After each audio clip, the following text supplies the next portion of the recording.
You miss them, don't you? Their smile, thoughts, laugh, touch. You feel like your world won't reach the same highs. There's an empty space that they left you with. Theore feels the same way. You think about the ways to get it back, whether it's from your partner or just lesser versions of the same feeling. But you can stare into someone else's eyes but still feel nothing. You just can't fill the space they left. You just can't replace them. But Theodore did. Meet Samantha, his AI girlfriend. I know it sounds weird, but he's not just a character. He's a person, just like us. We love, we lose, we smile, everything. He's just like you. When Theodore's wife left him, there was nothing else for him. Yeah, he had a few friends, but they just weren't her. Early on, you can clearly see how small he feels in the world, often seeing things or himself from a distance. The wide shots emphasize this idea, and weirdly, it feels like real life. We all have moments of when we don't see ourselves as an individual, but more like a cog in the machine. We go to school, work, and commute for most of our lives. It doesn't seem fair, but that's just how it is. This isn't how life is measured though. Most people measure in relationships, the number, the success, longevity, all that. So naturally, leaving the person you thought was your everything for life will feel pretty crappy. It'll feel like a period in your life just died. But the world doesn't stop for your mourning. Work still calls, bills need to be paid, everything continues. That's where Theodore is. In a desaturated, soulless world he has no impact in. Especially at his job, where his entire role is to digitally write cards for other people's loved ones. His friends compliment his letters all the time, but he usually just says they're just letters. And honestly, I would too. It's meaningless. But his answer arrived the night he met Samantha. She was the blooming flowers after the rain to him. He finally started to live life again. He explored, he felt, he was happy. And as their relationship progressed, we moved away from the wide open shots to a more close-up and personal view of Theodore. It makes it feel like they are the only ones in the world, like we have an exclusive glimpse in their relationship. It's simple yet genius, because this is a common feeling amongst lovers, and I'm sure you felt it. When your sole focus is the person you're building a life with, everything around you blurs. The problems, fights, anxieties, you're just present with them. This is what he feels with Samantha. These are real emotions that they both feel, despite their differences. Although the film Her is set in the near future, there is a heavy sense of realism within its world. The city looks like any other modern United States city with the same technology. Surprisingly, the film was made all the way back in 2013. More than 10 years later, we already have the same human-like chatbots, AI, and other products. ChatGPT, being the most popular right now, is far from being lovable. But there are many apps that actually aim to be a companion to lonely users, many of whom have no luck on the dating scene. There are some people that even prefer their virtual relationship over finding a real one. But why? It doesn't even seem like a good idea, honestly. I mean, I guess it saves the heartache of rejection, but I can't shake the feeling that it feels empty. I know dating is harder than ever in the modern age, especially with apps that only try to make money rather than connections.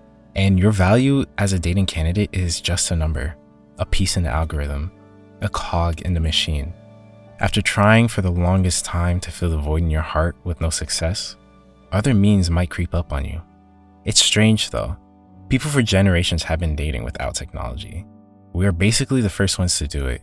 We're so technologically advanced in comparison to the past that we've regressed in romantic interactions. But insanity is repeating the same mistakes without changing the process.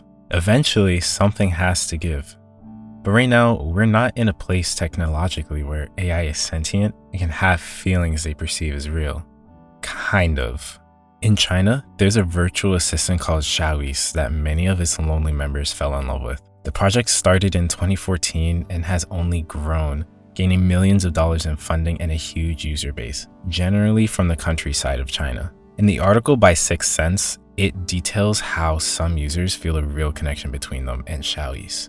For Ming Xiao, the bot is the reason why he's still around today. Unsurprisingly, the bot is generally used by lonely younger men who live in the countryside where romantic opportunities are significantly lower. Someone even hooked up the bot to smart speakers around their house to connect her wherever.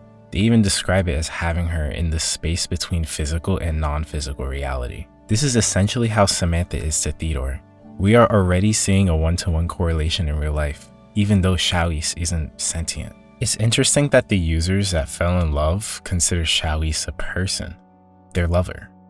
Even with humans and AI partners, no matter how much you want to be with someone, it won't feel real if it's not reciprocated. Eventually, the high will wear off and you'll seek out something real. Again. In trying to fix the problem, it'll just come back. Because you know it's just the code. The same value as an imaginary friend. Even though there's plenty of apps out there, they're not even as sophisticated as Samantha. The illusion will wear off soon. Even Shiai was forced to increase limitations due to the Chinese regulations. Theodore still attempted to find someone before committing to Samantha, so he at least took a chance on a date his friend hooked him up with. Unfortunately though, the date ended horribly. Bad dates are normal, but it doesn't make it any less difficult. Fortunately for Theodore, Samantha was there for him.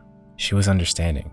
His AI understood and loved him more than anyone else in the world. It's clearly worked for some people, no matter how dystopian it may seem. Would you not take that chance too? Remember how I said Theodore and Samantha both have real feelings? Well, the beauty doesn't come without the pain. There were fights, sleepless nights, and heartbreak. But no matter the highs and lows of their relationship, Theodore still yearned for tangible human love.